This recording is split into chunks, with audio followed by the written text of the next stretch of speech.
comunità internazionale. Desidero rinnovare il ricordo insuperabile di coloro che hanno perduto la vita in servizio.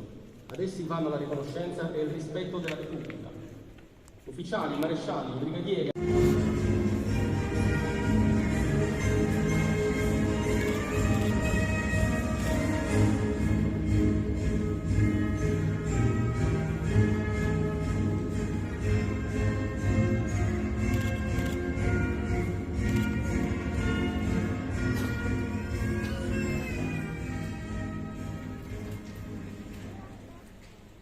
Reparto fianco, reparto riposo. In questa caserma, sede del comando Legione Carabinieri Sardegna, intitolata al brigadiere medaglia d'oro al valor militare alla Mongolia Enrico Zudas, sono schierati i seguenti reparti.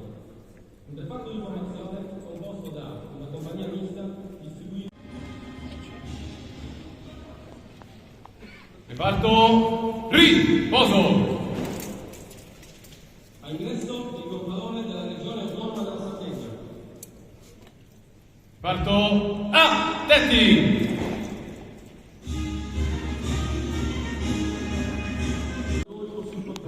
Sia nella prima guerra mondiale.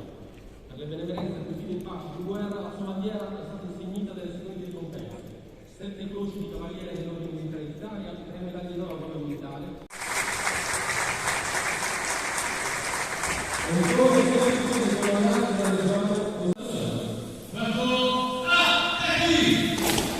L'azione Carabinieri di Sangala, operando un periodo particolarmente sensibile sotto il profilo della sicurezza pubblica, con riconosciuta professionalità, spiccata sagacia, non comune spirito di iniziativa e radicata attenzione tra tutti i suoi componenti, conduceva necessarie attività di contrasto alla coltivazione e alla produzione di sostanze stupefacenti.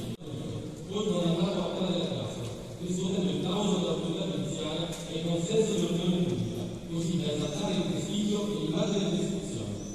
Il legale speciale numero 22 novembre 2017, 13 luglio 2022. Reparto riposo. Consegna la ricompensa il pacchetto di numero dottor Giancarlo Giulini.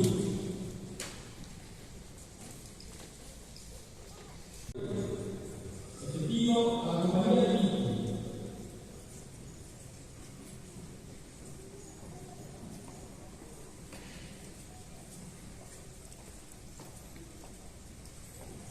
Con la seguente votazione, Reparto attenti.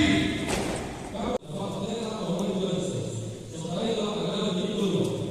Il risultato intervento riscuote il plauso dell'unità e l'unanime consenso dell'opinione pubblica, suscitando vive sezioni di apprezzamento con motivi di chiesa del giovane processo al vice brigadiere Carlo Malone, appuntato scelto Vincenzo Marangola e appuntato scelto